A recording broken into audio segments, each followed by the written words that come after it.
Hello friends, this is Professor Parag Desle and I welcome you in this course on fluid mechanics, where from today we are going to discuss the content flow through pipes.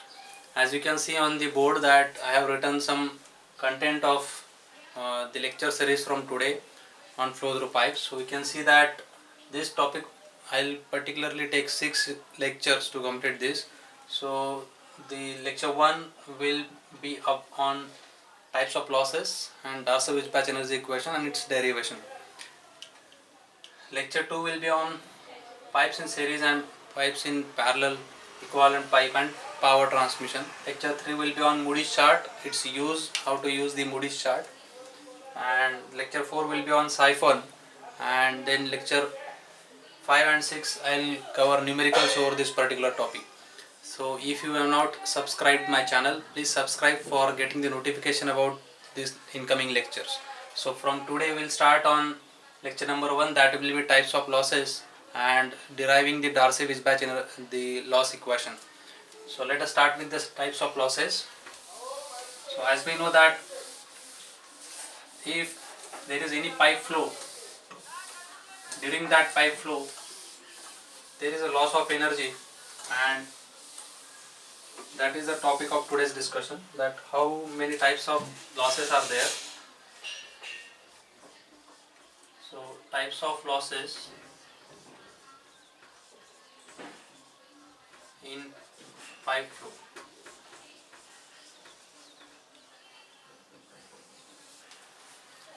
Because the pipe flow is bound to have loss, so if a fluid flows through a pipe, it is not possible that fluid will flow without any loss.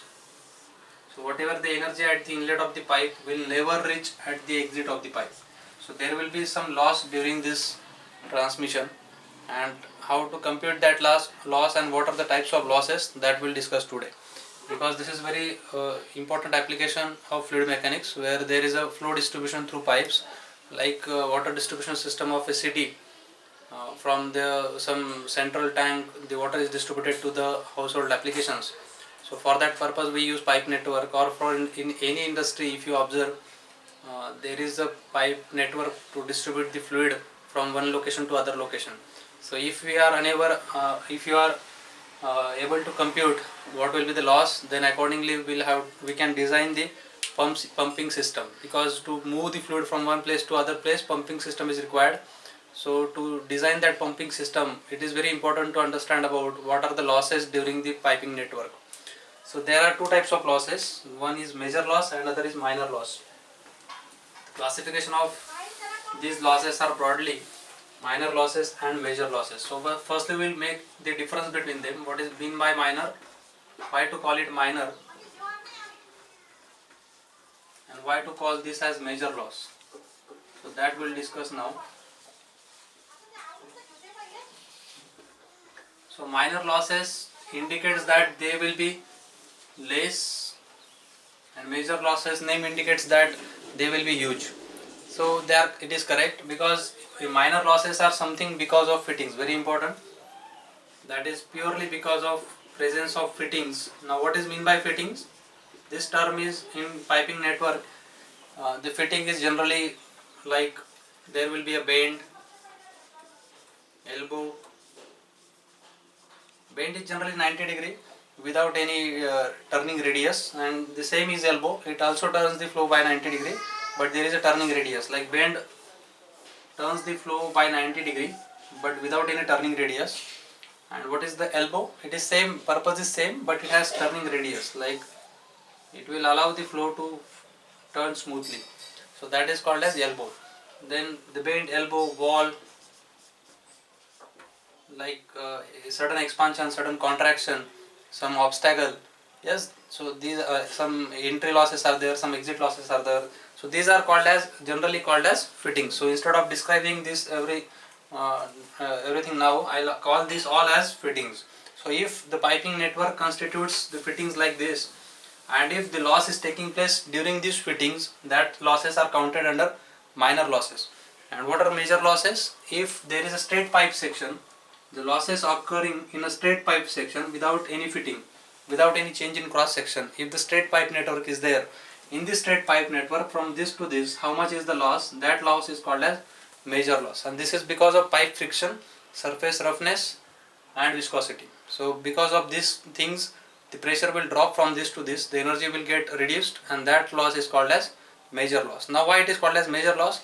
Because if you observe any piping network, let us say the water distribution system of a city, the straight pipe section length will be very large as compared to the fittings. So if you compare, the total loss of energy is taking place, let us in terms of energy if I calculate, if the total loss is 10 kilowatt or so 10 watt, for example I am taking this, so let us say loss is equal to 10 watt, then you will observe that for any particular pipe network, then 70 to 80% loss is by major, means because of the friction in the straight pipe section, let us say 8 watt is getting wasted in the straight pipe section loss, and that is why it is called as major loss. And because of the presence of the fittings, whatever the loss is, let us say it is only 2 watt, so that is why it is called as minor loss. But it is not necessary, it is not always true, because let us consider a pipe network where the number of fittings are very large and the length of the pipe network is small, like anywhere in an industry for a particular application, if the floor area of the industry is small, so the overall length of the pipe will be small. The network length, if you calculate the straight section pipe length, that is very small, so if you compute that loss will be small. And if that particular industry has number of applications, or the distribution channels are more, then in that case walls and elbows and fittings are more, so in that case the minor losses, total minor losses can be greater than the total major losses. So it is not always necessary that major losses will be always greater, that can be either way also, minor losses can be greater than major losses, but generally major losses are more, that is why they are named as major, otherwise it is not thumb rule. So now we'll go for, to understand, firstly we'll go for minor losses. In the first section of this lecture we'll understand what are the minor losses, how to compute them, and then we'll go for the major losses. There are I'll discuss 5 types of minor losses which are important.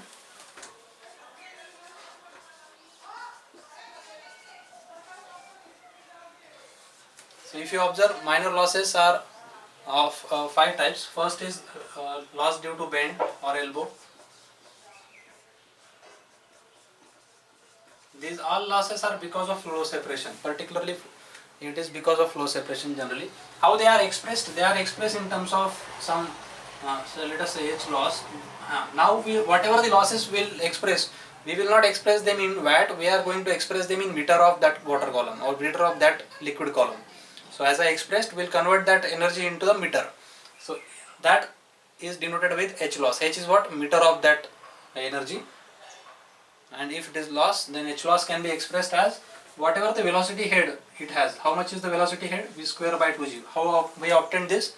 We know that kinetic energy is what? M dot 1 by 2 m dot v square equal to, if I equate it with mgh, then how h can be obtained? M dot can be cancelled, so it will be v square by 2g is equal to h. So what is that velocity head? How much is the velocity head? If I have certain velocity, how to find out the corresponding velocity head? Divide it with the, find this quantity v square by 2g. So whatever the fluid velocity in the pipe, in the upstream fluid velocity square by 2g, this is the quantity, its certain percentage or the coefficient, some coefficient is multiplied, and whatever the value is obtained, that is nothing but the H loss. This coefficient is defined particularly for different kind of fittings. By experimentation it is observed that certain kind of fittings gives the certain coefficient. So if you know the coefficient, if you know the pipe flow velocity, you can find out how much loss will be there. Before installing that fitting, we can predict the loss. So so what is meant by upstream and downstream? I think you must be knowing this. Upstream means what? Let us say this is elbow. So before the elbow, whatever it is called as upstream, and after the elbow is called as downstream. Okay. So what is this V? V is the upstream velocity. So if I know the V, yes, and I know the K for that particular bend or elbow, then I can find out how much loss takes place during that bend. Okay. So these K values are predetermined by experimentation or by manufacturer. Particularly the bend manufacturer provides these values.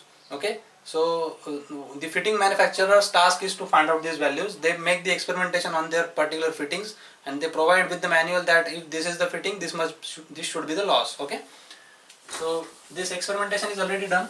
So this is the way to express the loss through the bend.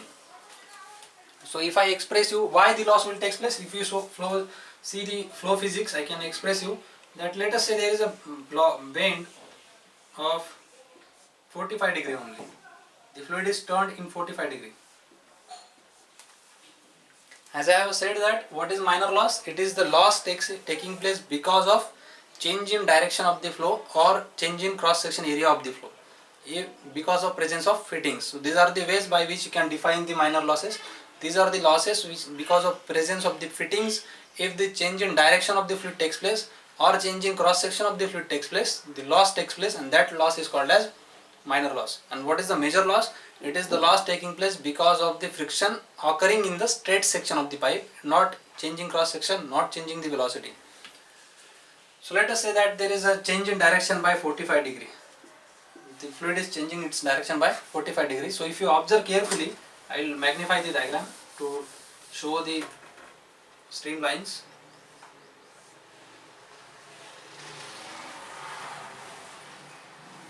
Then you will observe that the fluid has forward direction velocity, so it is not ready to move or to change its own direction because of inertia and momentum. It has certain direction momentum, so it will not be wishing to change it. Okay, so fluid don't want to change its direction, but since the surface is tending it to change it, so if this is the streamline, it will bombard over this and there will be flow reversal in this case. Now this flow reversal will be a stagnant. This area of the fluid will become stagnant and it will act as a surface, and whatever the next incoming fluid, that will be turned. Since this streamline is turned now, next streamline will turn. Now next streamline will turn. The effect will be carried up to this end, and at this end what will happen? Now this whatever the fluid particles moving with these streamlines, they will not try to bend suddenly, will not follow this contour, they will go, but the streamlines as trying to bend it like this, but in this region the fluid will never turn, and here again the flow separation will take place. So this is what the structure you will observe. If you observe this with the CFD analysis also, you can get the same structure. So this area or this phenomena is called as flow separation. And what has happened because this flow separation, loss of energy has taken place. You can observe that cross section area is decreased. This is stagnant zone where the fluid is recirculated, vortex are formed, and because of which energy is getting lost. The fluid is not moving smoothly, and that loss is counted by this coefficient. Yes, that is bend coefficient. That is particularly for this 45 degree bend. It is observed that this coefficient is in the range of 0.3. Means what? Whatever the velocity head it has, its 30% will be the loss. Particularly for 90 degree bend, this loss is very huge. For 90 degree bend without any elbow, yes, this K is particularly equal to 1.1, because in this case very huge flow separation takes place.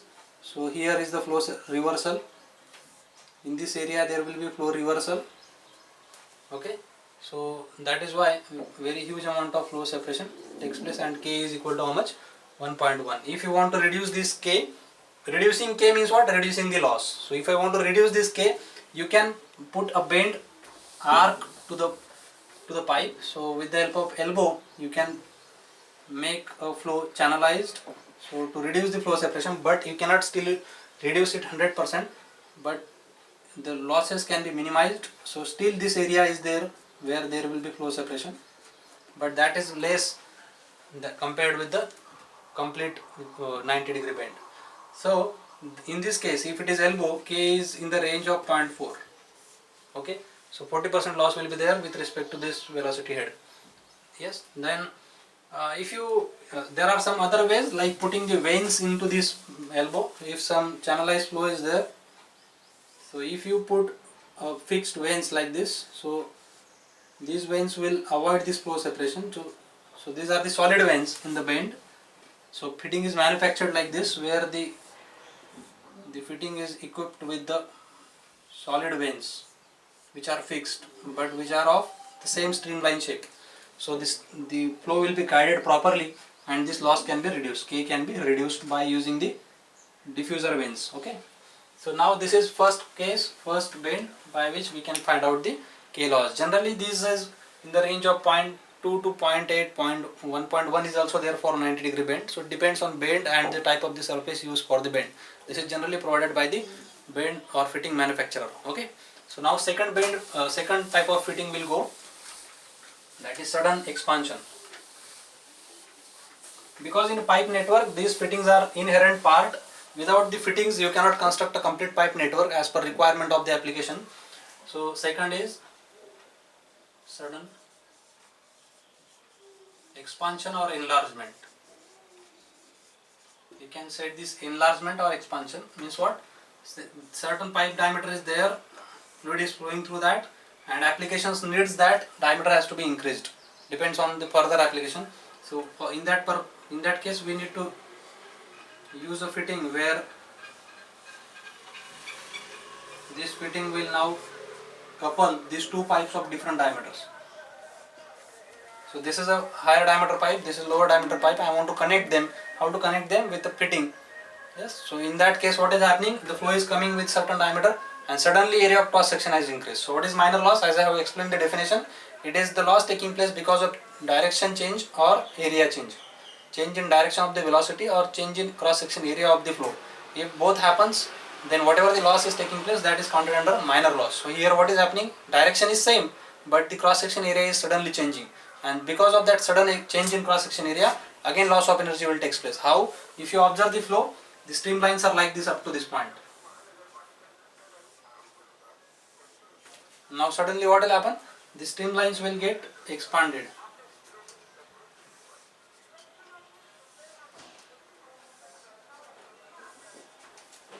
Yes or no? So this empty space, empty pockets will be there, and where the fluid will get reversed. And this will resist the flow. Yes, and this is called as flow separation, as we have discussed already. And this huge flow separation takes place, and because of that energy loss takes place here. Now what is happening? This is a kind of diffuser, because sudden increase in cross section area reduces the velocity, because we know that continuity equation for incompressible flow is how much? What is that? Cross section area at inlet section 1 equal to A2 V2. So this is, if this is the section 1 and if this is section 2, then whatever the area of cross section here multiplied by velocity, this product will be same as area of cross section here multiplied by velocity. Yes or no? And what is happening now? Area is decreasing. So area is decreased. So to keep the discharge constant, this is called as discharge. So to keep the discharge constant, velocity will increase. So V2 will be more. V2 will, area is increased here. Area has increased here. So velocity will decrease. It will act as a diffuser. So velocity will decrease. Yes or no? So if the velocity reduces, there is a loss, and that loss is counted by loss due to sudden expansion. How to count that loss? That is loss in energy.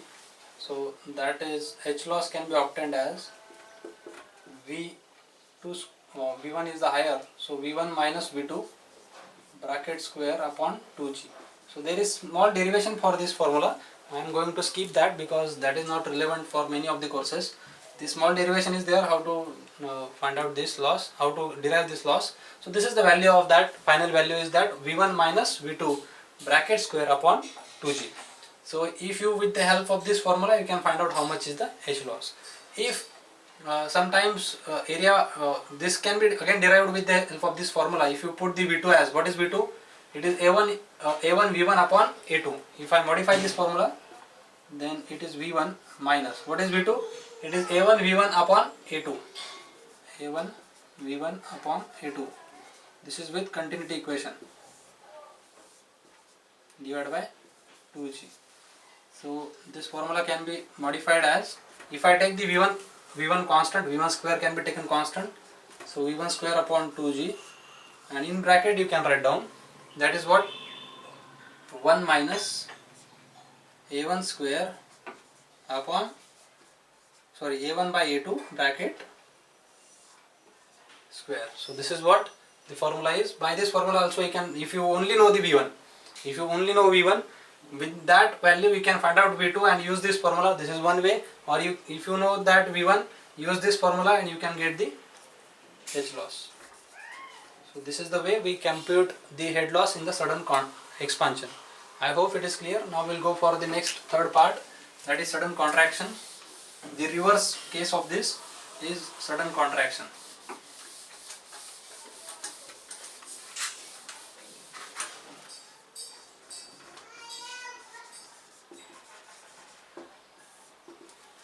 So in case of sudden contraction, what is happening?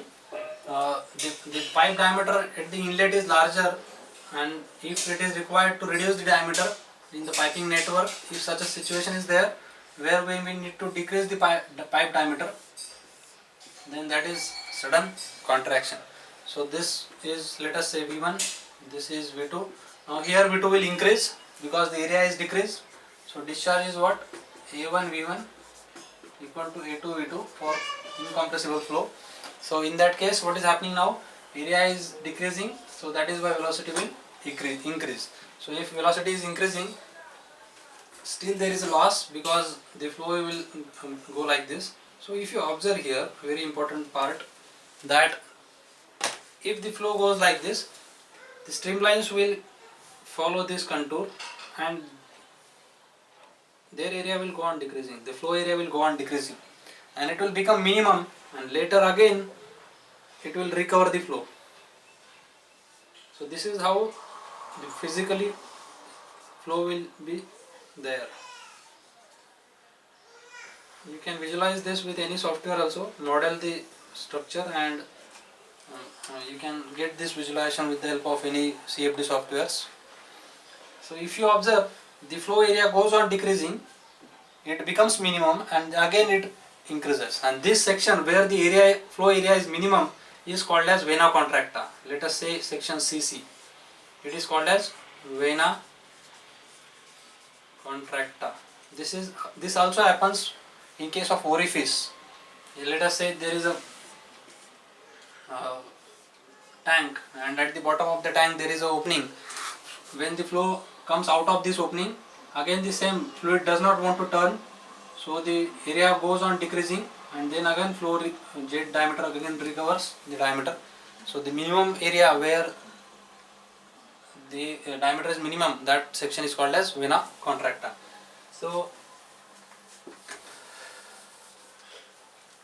if I want to find out the, so let us say this is section 2-2, where again velocity area of cross section is recovered up to the pipe diameter. This is section inlet 1-1.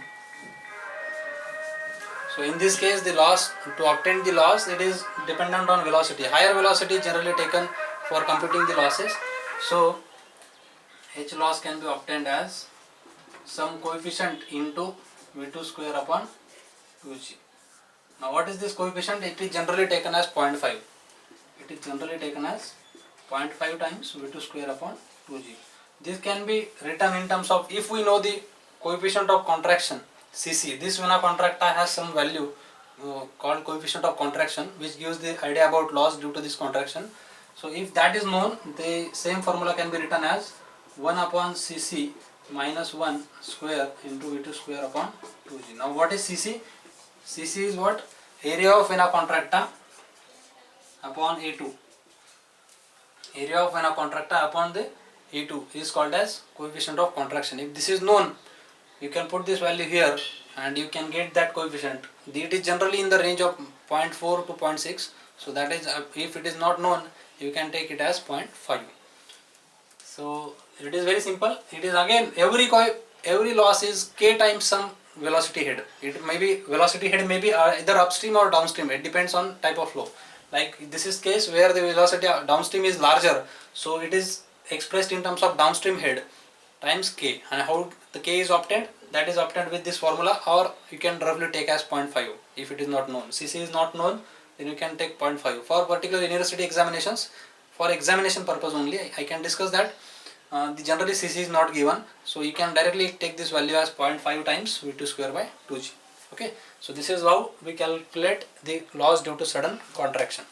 So now next loss, I think it is fourth one. So fourth type of loss is loss due to entry loss, it is called as. Fourth is entry loss. So what is the entry loss? If there is a pipe or tank connecting a pipe, so fluid is going to enter into this pipe, though it is leaving the tank, but it is going to enter the pipe. So that is why during the entry, whatever the energy loss takes place, that is the entry loss. And it is, if you observe this carefully, it is same as the loss due to sudden contraction, because flow is getting contracted because of the diameter of the pipe. Now here the flow diameter is, or the tank is larger than the pipe diameter, so flow is getting contracted. So it is parallel or exactly same situation as the loss due to contraction. And in the same way here also, when a contractor forms, okay, CC section is also there, so this loss is generally taken as 0.5 times V square by 2g. Now here velocity is 0 because tank is stationary. Here is only the velocity V. So here downstream velocity is taken V2 square by 2g times 0.5 times V2 square by 2g. If you find that value, that will be loss due to entry, because during the entry also there is a energy loss, and that is called as entry losses. Okay, so when this will happen, when there is a large tank through which there are pipe branching is taking place, and during that each entrance of the branch there will be loss, and that is counted as entry loss. And the next is final of these minor losses I will discuss, that is exit losses. Now what are the exit losses? Name itself indicates that.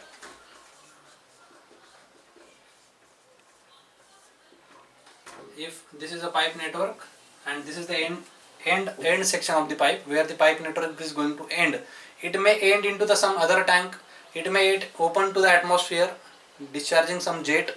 Yes, so let us take example of it is opening into an open atmosphere. So this is forming a jet. Yes, so how much energy is going out of this pipe section, that is exit loss. And that is very simple, that we know that what is the exit velocity. If we know the exit velocity, so kinetic energy corresponding to that exit velocity is completely lost, because it is total energy we are now leaving to the from the pipe network. So it may be utilized for some other purpose for pipe, but for pipe network it is exit. So what is that exit loss? It is without any K. It is completely entire kinetic energy of the exit fluid, and that is how much?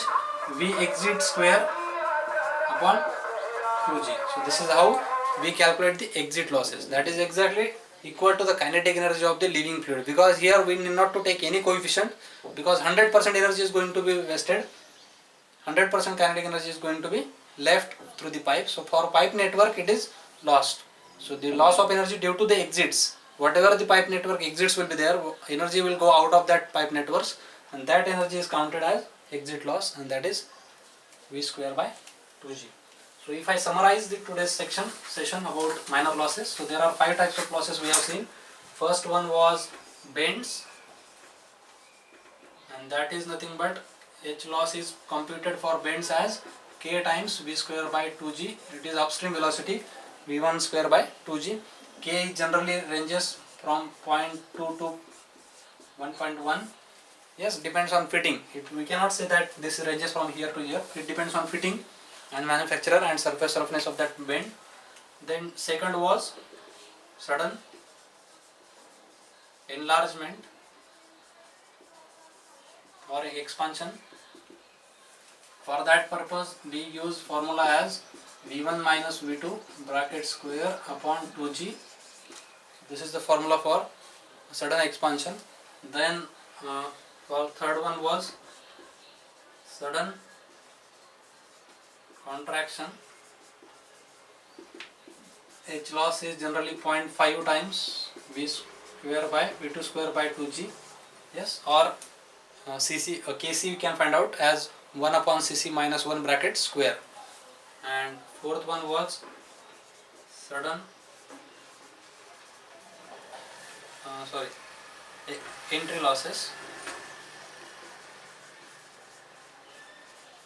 So entry losses are, they are again 0.5 times V square by 2G, yes, and exit losses,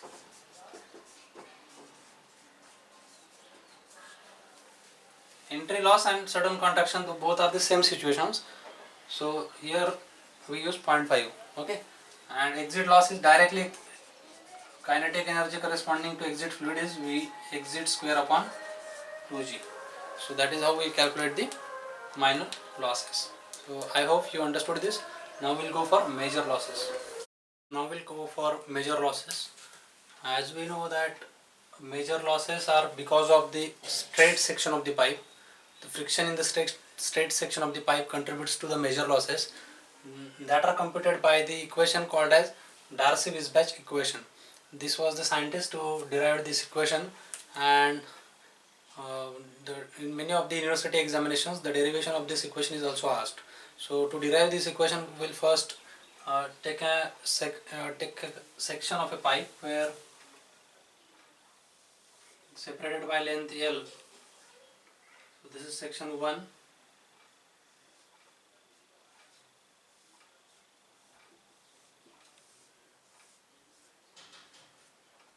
And section 2.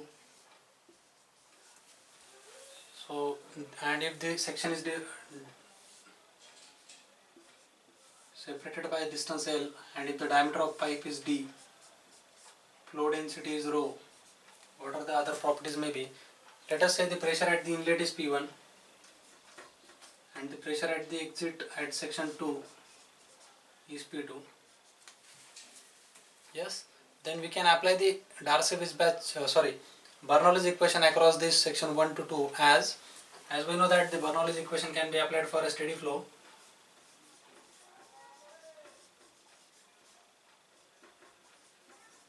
Bernoulli's equation in terms of head, if I apply, the P1 upon rho g is the pressure head at the inlet, plus P1 square upon 2g is the kinetic head at the inlet, plus Z is the potential head at the inlet, will be equal to P2 upon rho g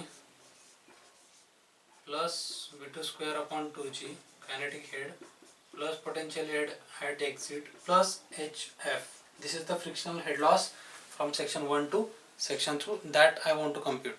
So this is the total energy at the inlet equal to total energy at the outlet, out of which some energy is getting lost. So total energy available at the outlet will be lower than the inlet energy because some energy is getting lost. Let us say this is 10 watt, 1 watt is lost, so what is the available energy? 9 watt. Okay, so out of this also, if the pipe cross section is constant, so area is constant, that is why velocity will remain constant. So V1 and V2 are same, so can be cancelled.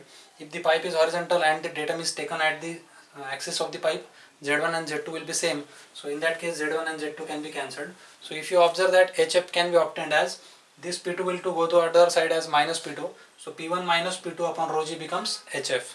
So I can write down head loss as P1 minus P2 upon rho g.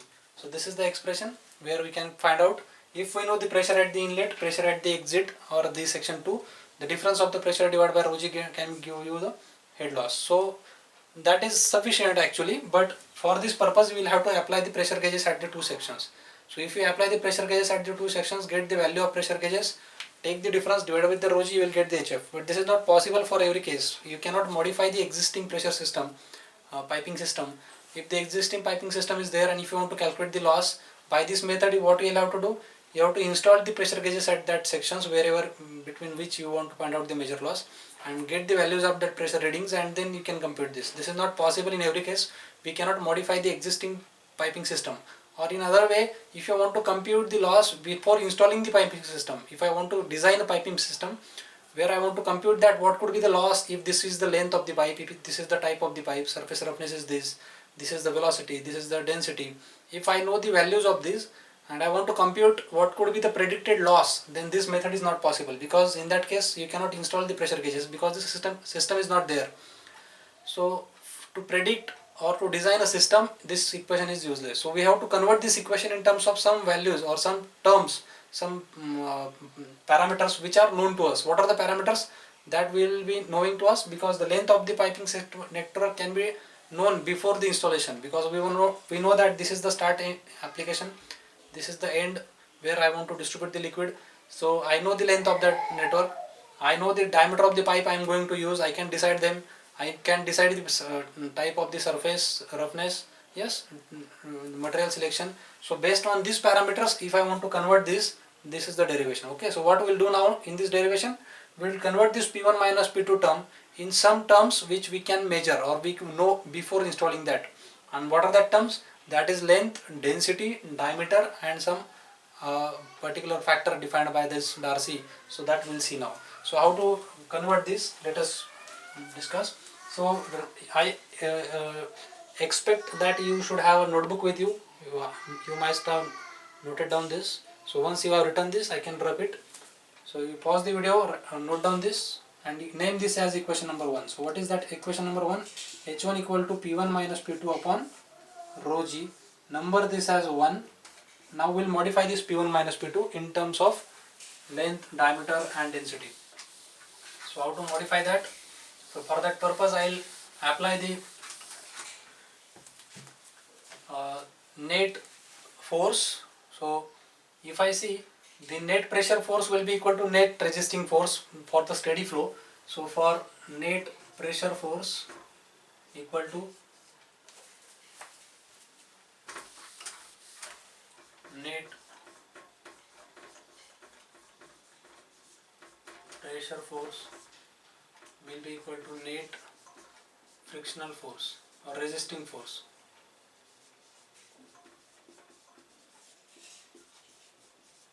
So that is, what is the net pressure force? Force due to inlet minus force due to exit. So force due to inlet pressure is what? P1 into cross section area. P1 into cross section area is the force at the inlet minus P2 into cross section area at the exit. That is the opposite. This is the net pressure force in the forward direction will be equal and opposite to the F resisting. So what is the F resisting? It is P1 minus P2 into cross section area. Okay, number this as equation number 2. Now what Darcy-Weisbach has done, he has expressed this resisting force in terms of some constant, and he defined that constant as, I will explain this. F resisting can be expressed as some constant F dash. Note that this is not Darcy-Weisbach constant. This is not Darcy-Weisbach constant.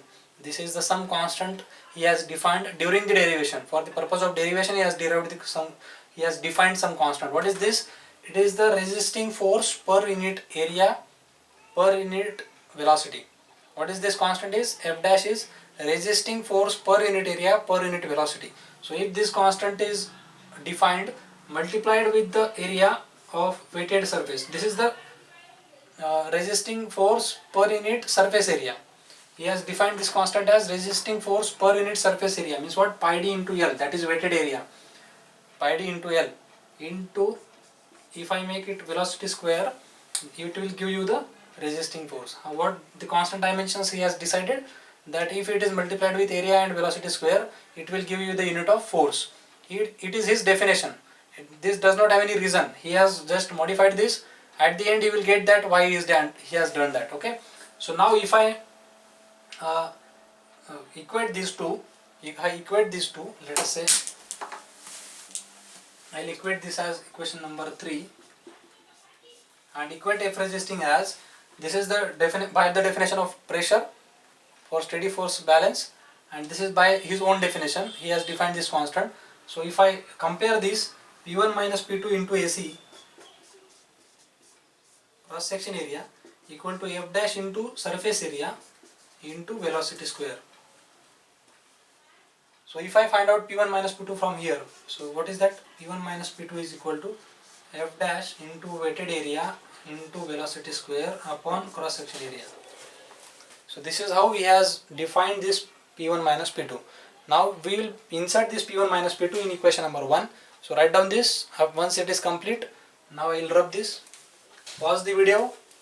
pause the video now, write down this complete, and then we can proceed. Okay, so let us proceed. So what I'll do now, I will put this P1 minus P2 in this equation, and final you will get HF as, what is this P1 minus P2? That is F dash, area of wetted area or surface area of inlet pipe, inside surface area of the pipe, upon AC, that is P1 minus P2, and divided by rho g. So now what he has done, if I simplify this, what will happen now? F dash, what is wetted area? It is pi dl, inside surface area, pi dl, v square upon cross section area is what? Pi by 4. If I can write down pi by 4 d square into rho into g. So if I simplify this pi will get cancelled, this one diameter will get cancelled, and final expression I can obtain as, so after simplification we will get it is f dash L v square upon, if I send this 4 to the upside, it will become 4f dash upon, I will rearrange this, I will take the row other side, this side, g here and same d. I have not done anything, I have just rearranged the terms. So in that case what will happen? This is the expression for HF. Now what he has done, he defined this 4f dash